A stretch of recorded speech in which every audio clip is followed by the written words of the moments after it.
Hello नमस्कार मेरे प्यारे दोस्तों। आ गया हूं मैं आपके लिए एक और बहुत ही बेहतरीन क्लास लेकर, एक्सक्रीटरी सिस्टम उत्सर्जन तंत्र।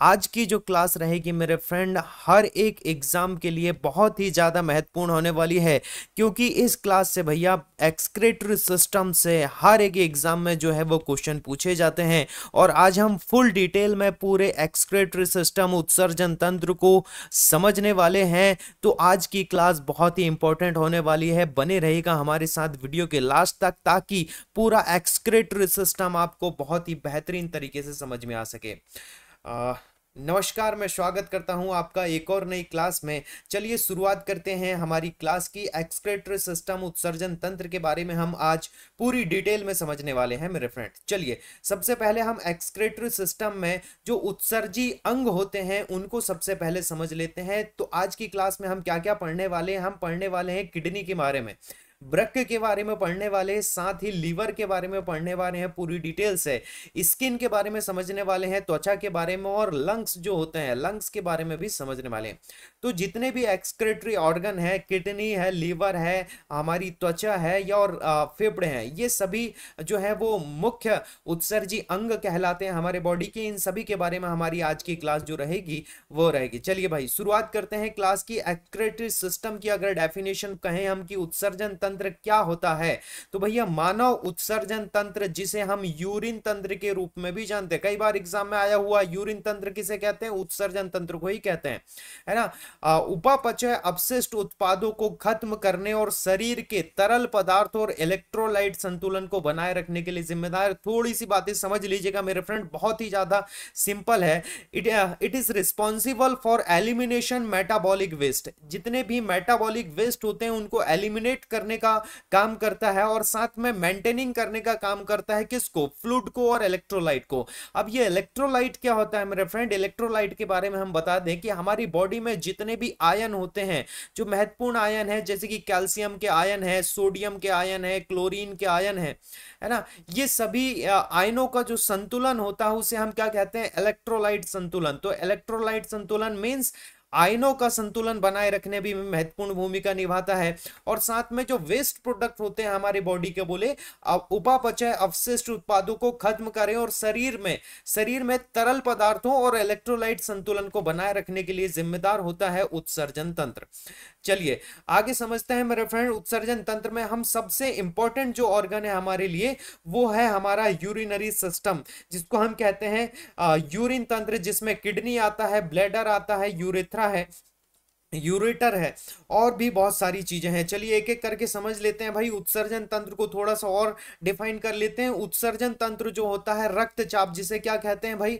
हम ब्लड प्रेशर कहते हैं। रक्तचाप पीएच संतुलन और रक्त में महत्वपूर्ण पदार्थों की सांद्रता को विनियमित करने में महत्वपूर्ण भूमिका निभाता है। The excretory system plays a crucial role in regulatory blood pressure को रेगुलेट करने में, पीएच का बैलेंस बनाए रखने में, तथा concentration of important substance in the blood. भैया रक्त में जो सांद्रता है उसको बनाए रखने में महत्वपूर्ण भूमिका निभाता है। रक्त में महत्वपूर्ण पदार्थों की जो सांद्रता होती है ना, जैसे कि फेरस आयन की या फिर आरबीसी और डब्ल्यूबीसी, इनमें इनकी सांद्रता को विनियमित करने, अर्थात इनकी कंट्रोल करने का ये काम करता है। यूरिनरी सिस्टम जो होता है, सॉरी एक्सक्रीटरी सिस्टम जो होता है, इसे दो भागों में समझ सकते हैं। एक तो होता है यूरिन अंग और दूसरा होता है सहायक अंग। यूरिनरी अंग को हम क्या कहते हैं मेरे फ्रेंड? यूरिनरी ऑर्गन कहते हैं, और इसे एसेसरी ऑर्गन कहते हैं। चलिए आगे समझ लेते हैं हम यूरिनरी ऑर्गन के बारे में फटाफट। देखिए बहुत ही बड़ी क्लास नहीं रहेगी हमारी आज की, बहुत ही छोटी क्लास रहेगी, लेकिन पूरी डिटेल में आपको हम अच्छे से समझाने वाले हैं। मूत्र वाहिनी सबसे पहले आ जाता है यूरेटर्स। देखिए भाई यूरेटर्स की संख्या कितनी होती है हमारी बॉडी में? 2 होती है भाई यूरेटर्स। नलिकाएं जो क्रमानुकुंचन संकुचन के माध्यम से यूरिन को वृक्क से, वृक्क किसे कहते हैं मेरे फ्रेंड? किडनी कहते हैं। किडनी से मूत्राशय तक लेके जाती है, उसे क्या कहते हैं? मूत्र वाहिनी या यूरेटर कहते हैं। देखिए सबसे पहले हम थोड़ा सा चित्र में बता देते हैं भाई, इसे कहते हैं, ये जो नलिका है इनका नाम क्या भाई? 2 यूरेटर है हमारे पास, यूरेटर। ये 2 किडनी होती है हमारे पास जिसे वृक्क कहते हैं, और ये हमारे पास है ब्लैडर, जिसमें यूरिन जो है वो स्टोर होता है, और यूरिन जहां से बाहर होता है उसे हम क्या कहते हैं? यूरेथ्रा कहते हैं। तो इन्हीं की परिभाषा भाषा थोड़ी सी हम समझ लेते हैं। सबसे पहले हम बात कर रहे हैं कि इसकी यूरेटर की बात कर रहे हैं भाई। यूरेटर क्या होती है? ऐसी नलिकाएं जो क्रमानुकुंचन, क्रमानुकुंचन क्या होता है भाई? धीरे धीरे धीरे धीरे क्या होता है भाई, ब्लैडर में यूरिन को लेके आता है। संकुचन के माध्यम से यूरिन को किडनी से कहां तक लेके जाता है? ब्लैडर तक, मूत्राशय तक लेके जाता है बोले, है ना, ब्लैडर तक लेके जाने का काम करता है। मूत्र अंगों की दो मूत्र वाहिनियां होती बोले। There are two ureter in urinary organ. सबसे पहला तो होता है ब्लैडर और दूसरा होता है यूरेथ्रा। अब ये ब्लैडर क्या होता है? जिसे मूत्राशय कहते हैं भाई। यह एक मांसपेशी थैली होती है जो यूरिन को तब तक संग्रहित करती है जब तक कि वह शरीर से बाहर न निकल जाए। ब्लैडर में क्या भैया? यूरिन स्टोर होता है, सबको पता है, कॉमन सी चीज है भाई। यूरेथ्रा, यूरेथ्रा क्या होता है? यूरेथ्रा जिससे यूरिन जो होता है वो मूत्राशय से, ब्लैडर से बाहर कर दिया जाता है, उसे हम क्या कहते हैं? यूरेथ्रा कहते हैं। देखिए यूरेथ्रा यहाँ पर है, यहाँ से यूरिन जो है वो बाहर हो जाती है। ब्लैडर, इसमें क्या होता है भाई? यूरिन जो है हमारा स्टोर होता है।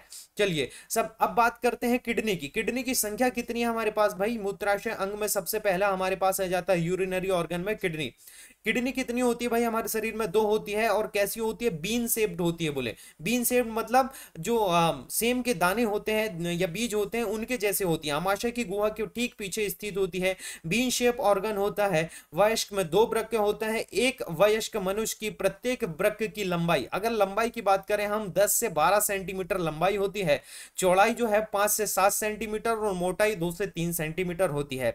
और औसत वजन कितना होता है? 120 से 170 ग्राम होता है। आपको याद रखना है किडनी का औसत वेट कितना होता है? 120 से 170 ग्राम होता है। 120 से कितना? 170 ग्राम होता है। चलिए थोड़ा सा और थोड़ा कर लेते हैं भाई, हम अपने आप को आगे समझ लेते हैं भाई। यह रक्त से अवशिष्ट उत्पादों और अतिरिक्त पदार्थों को फिल्टर करता है ना। क्या करता है? अवशिष्ट जो उत्पाद है, वेस्टेज जो प्रोडक्ट होते हैं हमारे बॉडी में, उनको, है ना, उनको और दूसरे पदार्थों को फिल्टर करता है और इनको बाहर भी करता है। अच्छा, कुछ आवश्यक पोषक तत्व जो होते हैं उन्हें पुनः अवशोषित कर लेता है भाई। अवशोषित कर लेता है मतलब क्या कर लेता है? एब्जॉर्ब कर लेता है ना। और यूरिन बनाने के लिए जल और इलेक्ट्रोलाइट संतुलन को कंट्रोल करता है, बैलेंस बना के रखता है। इलेक्ट्रोलाइट बैलेंस करता है यूरिन में, है ना। और बोलते हैं जो इसेंशियल न्यूट्रिएंट्स होते हैं उनको रीएब्जॉर्ब करता है इसेंशियल न्यूट्रिएंट्स को। और साथ में इलेक्ट्रोलाइट बैलेंस को क्या करता है भाई? यूरिन में बना के रखता है। चलिए आगे समझ लेके देखिए भाई, ये जो किडनी है हमारे पास, इसमें जो अलग अलग संरचनाएं उनके बारे में हम थोड़ी सी समझने वाले हैं। देखिए किडनी में सबसे ऊपर होता है रीनल कॉलम। ये जो वाला भाग दिखाई दे रहा है आपको, रीनल कॉलम है। इसी प्रकार से मेडुलरी पिरामिड, ये जो पिरामिड आकार की ये दाने दाने जैसे जो दिखाई दे रहे हैं आपको रेड कलर में, ये क्या है? मेडुलरी पिरामिड है। इसके बाद ये वाला जो भाग होते हैं यहाँ पर जो दिखाई दे रहा है, इसको कैलेक्स कहते हैं, है ना। इसी प्रकार से रीनल आर्टरी है और रीनल वेन्स है ना। रीनल आर्टरी, ये रेड वाली रीनल आर्टरी है और रीनल वेन्स है ये ब्लू कलर की जो आपको दिखाई दे रहा है। इसी प्रकार से ये बीच का जो ग्रे कलर का भाग है इसे हम पेल्विस कहते हैं। और यूरेटर जो होता है, जहां से भैया क्या निकलती है? यूरिन जो है वो हमारे ब्लैडर में जाती है। और बाहर का जो आवरण है देखिए, रीनल कैप्सूल जिसे कहा जाता है, रीनल कैप्सूल, किडनी के बाहर वाला जो आवरण है ये वाला, इसकी बात कर रहे हैं हम, रीनल कैप्सूल है। और अंदर वाला जो थोड़ा सा भाग है इसे कॉर्टेक्स कहा जाता है। तो देखिए भाई किडनी की संरचना इस प्रकार से। अच्छा, किडनी के ऊपर ये क्या बना हुआ है भाई? तो इसे कहते हैं हम एड्रीनल ग्लैंड बोलते हैं। कौन सी ग्लैंड बोलते हैं? एड्रीनल ग्लैंड बोलते हैं, एड्रिनल ग्रंथि, है ना। एड्रिनल ग्लैंड बोलते हैं, जो दोनों किडनी के ऊपर टोपी के जैसे पाई जाती है भाई, कैप के जैसे पाई जाती है। इसे क्या कहते हैं? हम एड्रिनल ग्लैंड कहते हैं। चलिए थोड़ा सा आगे समझ लेते हैं भाई, वृक्क के भाग या उसके कार्य, part of kidney and their function. सबसे पहले रीनल कॉर्टेक्स की बात करते हैं। ये जो बाहरी आवरण दिखाई दे रहा है आपको रीनल कॉर्टेक्स का, ये है ना, बाहर साइड का जो बाहर भाग है, इसे क्या कहते हैं? हम रीनल कॉर्टेक्स कहते हैं। इसमें ही क्या होते हैं भाई? नेफ्रॉन होते हैं। अब ये नेफ्रॉन क्या काम करते हैं हम आपको थोड़ी देर में बताने वाले हैं भाई। नेफ्रॉन होते हैं जहां अवशिष्ट और अतिरिक्त पदार्थों को हटाने के लिए रक्त को फिल्टर किया जाता है, ब्लड को फिल्टर किया जाता है। मेरे फ्रेंड, आपको अगर क्लास पसंद आ रही है तो बिल्कुल वीडियो को लाइक करें और चैनल को सब्सक्राइब करना ना भूलें। सब्सक्राइब करें भाई, चैनल को सब्सक्राइब करें। और अगर आपको इसकी पीडीएफ चाहिए तो पीडीएफ हमारे टेलीग्राम चैनल पर फ्री ऑफ कॉस्ट भेज दी जाएगी, वहां से आप इसको डाउनलोड कर सकते हैं। चलिए, तो वृक्क प्रांतस्था, देखिए भाई हिंदी नाम थोड़ा सा अलग है, रीनल कॉर्टेक्स बोला जाता है। इसमें ही क्या होते हैं भैया, यहाँ पर रीनल कॉर्टेक्स कहाँ पर होते हैं भाई, ये जो बाहर वाली संरचना है इसमें रीनल कॉर्टेक्स होते हैं, और सॉरी ये रीनल कॉर्टेक्स है, इसमें नेफ्रॉन होते हैं, और जो अपशिष्ट और अतिरिक्त पदार्थों को हटाने के लिए रक्त को इसमें क्या करते हैं भाई, ब्लड को फिल्टर करने का काम, ब्लड को फिल्टर करने का काम कौन करता है मेरे फ्रेंड, तो हम बोलेंगे कि नेफ्रॉन करता है। किडनी के अंदर क्या होते हैं, नेफ्रॉन होते हैं, जिसे क्या कहते हैं, डायलिसिस की थैली कहते हैं। नेफ्रॉन को क्या कहा जाता है, डायलिसिस की थैली कहा जाता है ना। यही क्या करते हैं भैया, ब्लड को फिल्टर करने का काम करते हैं। आगे समझ लेते हैं हम रीनल मेडुला। देखिए रीनल कॉर्टेक्स के अंदर जो पाया जाता है, ये जो आपको भाग दिखाई दे रहा है ना, इसे क्या कहते हैं हम, रीनल मेडुला कहते हैं, रीनल मेडुला। देखिए भाई ब्रक मज्जा कहते हैं, यह ब्रक का सबसे भीतरी भाग होता है। यह कई खंडों में विभाजित हो जाता है, जिसे ब्रक पिरामिड के नाम से भी जाना जाता है। कई बार एग्जाम में आया हुआ भाई, रीनल मेडुला किसे कहते हैं, तो भैया ब्रक के अंदर जो पिरामिड आकार की संरचना होती है उसे क्या कहते हैं हम, रीनल मेडुला कहते हैं। रक्त ब्रक धमनी के माध्यम से ब्रक में प्रवेश करता है भाई, किडनी में प्रवेश करता है, धमनी के माध्यम से जाता है भाई। देखिए blood enter into the kidney by the renal artery. Renal artery के द्वारा क्या होता है भैया, ये देखिए रीनल आर्टरी जो रेड वाली जो दिखाई दे रही है आपको, रीनल आर्टरी है, यहां से क्या करता है, ब्लड जो है वो अंदर जाता है ना, रीनल आर्टरी से अंदर जाता है और फिर विभाजित होकर खंडीय धमनियों का निर्माण करता है, फिर शाखाबद्ध होकर इंटरलोबर धमनियों का निर्माण करता है भाई, है ना, up to form of the segmental artery which then branch off form interlobar arteries में। ये क्या हो जाता है भाई, अलग अलग फिर अंदर जाके जो है वो आर्टरी हो जाती है। देखिए आपको इसी वाले भाग में ये जो संरचना दिखाई दे रही है आपको, ये नेफ्रॉन की संरचना है भाई, अंदर जो आपको ऐसी मुड़ी हुई संरचना दिखाई दे रही है, अगर आप क्लियरली देख पा रहे हैं तो यही क्या है भाई, नेफ्रॉन होता है ना। चलिए अब बात करते हैं रीनल पेल्विस की। रीनल पेल्विस कौन सा वाला भाग भाई, ये देखो क्लियरली दिखाई दे रहा है, ये जो पिंक कलर का आपको दिखाई दे रहा है ना, ये तो हुआ क्या हो गया, हमारे पास कॉर्टेक्स हो गया, बाहर वाला भाग है, ये कैलक्स हो जाएंगे अंदर वाले भाग, और ये वाला भाग मेडुला कहलाएगा। हम बात कर रहे हैं रीनल पेल्विस की, ये जो पिंक कलर का ब्रक श्रोणि नेफ्रॉन से यूरिन एकत्र करता है भाई, कौन करता है, यही ये वाला जो भाग है ये यूरिन एकत्रित करता है और उत्सर्जन के लिए कहां पर पहुंचाता है, मूत्र वाहिनी में पहुंचाता है, मतलब यूरेटर में पहुंचाने का काम करता है। एक्सक्रेशन करता है भाई, कौन करता है, तो हम बोलेंगे ब्रकश्रोणि, जिसे रीनल पेल्विस कहते हैं, है ना। रीनल पेल्विस जो है वही क्या करता है, उत्सर्जन के लिए मूत्र वाहिनी में यूरिन को जो है वो भेज देता है। अब बात करते हैं आगे ब्रक धमनी की और शिरा की, जिसे रीनल आर्टरी और रीनल वेन्स। अभी हमने थोड़ी देर पहले पढ़ा कि रीनल आर्टरी के द्वारा ही जो ब्लड है वो कहां पहुंचता है, किडनी में पहुंचता है। रीनल धमनी निष्पंदन के लिए रक्त को ब्रक में लेके जाती है। बोले काहे के लिए लेके जाती है भैया, फिल्ट्रेशन के लिए। निष्पंदन मतलब क्या होता है मेरे फ्रेंड, आपको हिंदी और इंग्लिश दोनों में, इसीलिए हमने बाइलिंगुअल कर दिया ताकि इंग्लिश मीडियम वाले मेरे फ्रेंड को भी क्लास जो है वो आसानी से समझ में आ जाए भाई। देखिए the renal artery brings blood to kidney for filtration while the renal veins carries filter blood away from the kidney.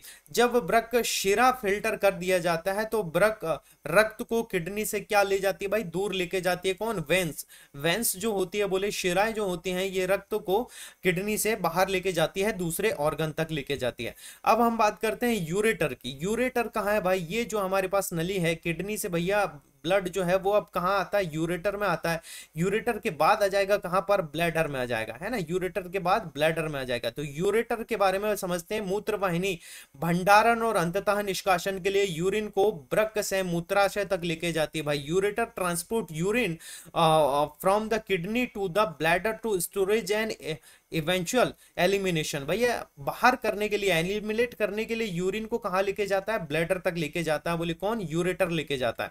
चलिए अब लास्ट में रीनल कैप्सूल को समझ लेते हैं भाई। रीनल कैप्सूल यह एक पतली झिल्लीदार आवरण होती है जो प्रत्येक ब्रक की बाहरी सतह को ढकती है, बाहरी सतह को ढकने का काम करती है और रीनल कैप्सूल करती है भाई।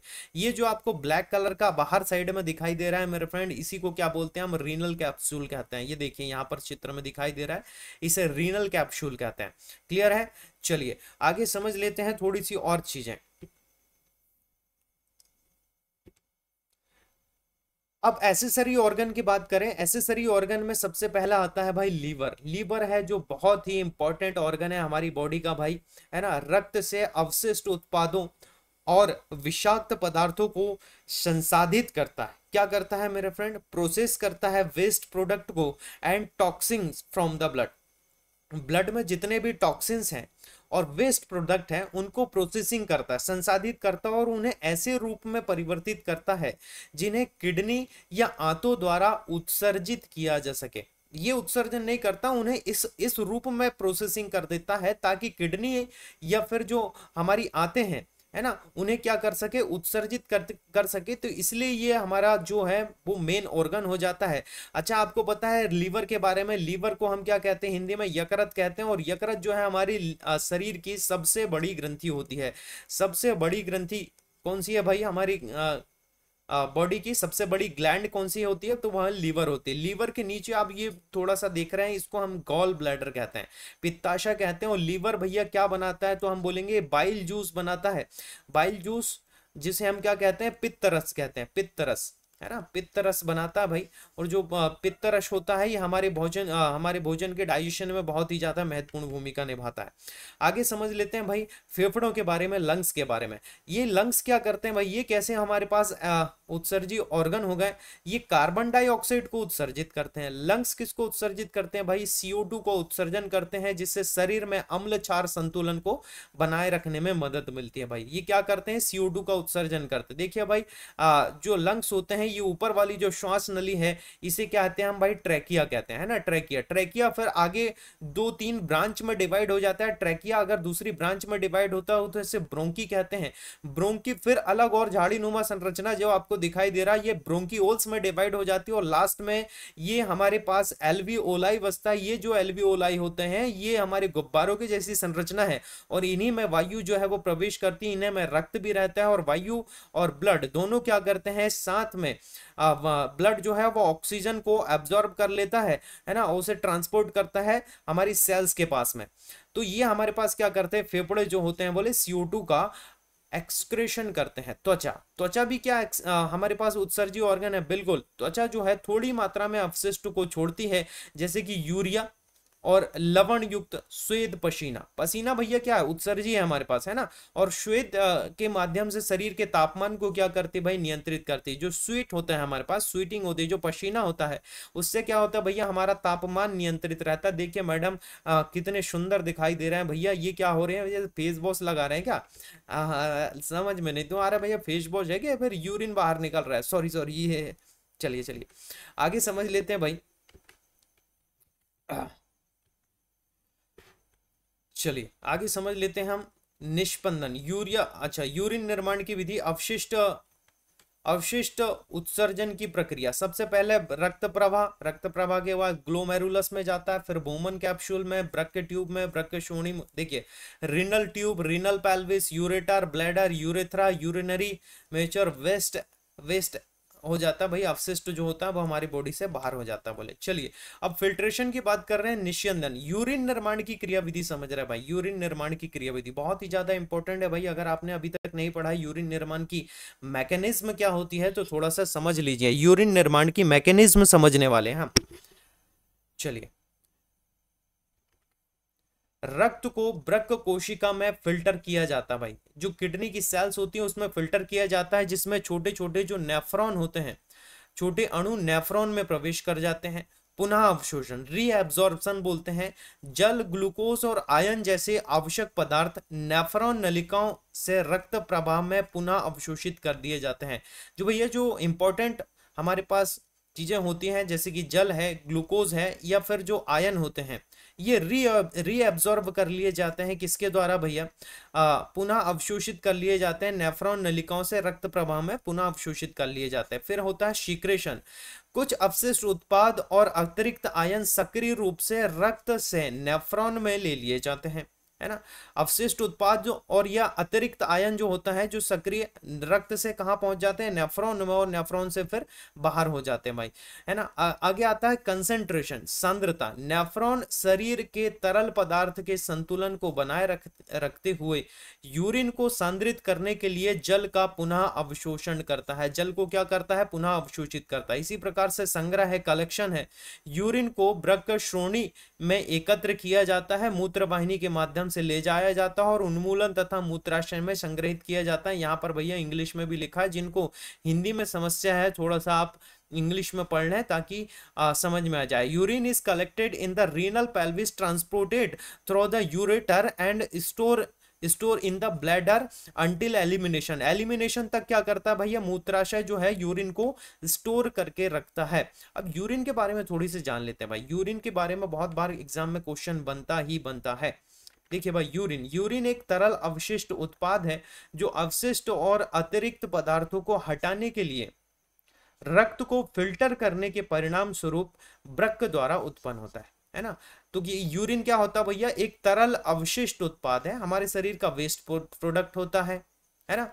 अवशिष्ट और अतिरिक्त पदार्थों को हटाने के लिए भी या यूरिन के जरिए ही अतिरिक्त पदार्थों को हटाया जाता है, रक्त को फिल्टर करके, और परिणाम स्वरूप किडनी द्वारा उत्पन्न किया जाता है। देखिए भाई, यूरिन के बारे में थोड़ा सा और जान लेते हैं। यूरिन का कंपोजिशन क्या होता है भाई। यूरिन में मुख्य रूप से क्या होता है भैया, लगभग 95% क्या होता है, जल होता है। यूरिन में 95%, 95% जो होता है वो वाटर होता है, और साथ में urea, creatinine, uric acid, sodium, potassium chloride और विभिन्न घुलनशील आयन और उपापचय अवशिष्ट उत्पाद होते हैं। तो देखिए भाई, इतनी सारी चीजें होती हैं हमारे पास यूरिन में। कौन कौन सी चीजें होती हैं, तो हम बोलेंगे 95% हमारे पास जल होता है, यूरिया होता है, क्रिएटिनिन होता है, uric acid, sodium, potassium chloride, घुलनशील आयन और उपापचय जो वेस्टेज होते हैं हमारे पास, है ना, वेस्ट प्रोडक्ट जो होता है, मेटाबॉलिक वेस्ट प्रोडक्ट जो होते हैं, वो भी हमारे पास यूरिन में ही सम्मिलित होते हैं। इनमें हार्मोन, दवाओं और उपापचय उप उत्पादों की थोड़ी मात्रा भी शामिल हो सकती हैं। अगर कुछ आप दवाएं ले रहे हैं या फिर उपापचय जो उत्पाद होता है, मेटाबॉलिक के वेस्ट प्रोडक्ट जो होते हैं, वो भी इनमें क्या हो सकते हैं, शामिल हो सकते हैं। यूरिन में देखिए कॉम्पोजिशन एक बार हम चार्ट के द्वारा बता देता है। वाटर होता है 95%, यूरिया होता है 9.3 से 23.3 ग्राम पर लीटर में, ग्राम पर लीटर में वैल्यू दी हुई है ना। क्लोराइड आयन 1.87 से 8.4 ग्राम पर लीटर है। सोडियम आयन 1.17 से 4.39, पोटेशियम है 0.750 से 2.61 तक, क्रिएटिनिन जो होता है 0.670 से 2.15 तक, और सल्फर जो होता है 0.163 से 1.80 तक।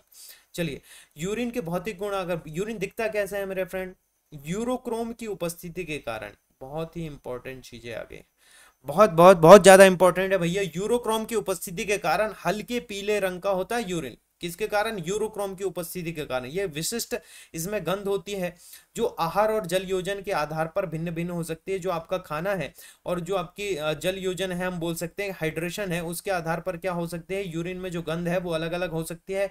यूरोक्रोम की उपस्थिति के कारण क्या होता है, यूरिन हल्के पीले रंग का होता है। ताजा यूरिन जो होता है, इसका पीएच मान लगभग 6 होता है, मतलब थोड़ा सा अम्लीय होता है, क्योंकि इसमें यूरिक एसिड होता है। अम्लीय क्यों होता है भैया, क्योंकि इसमें यूरिक एसिड होता है।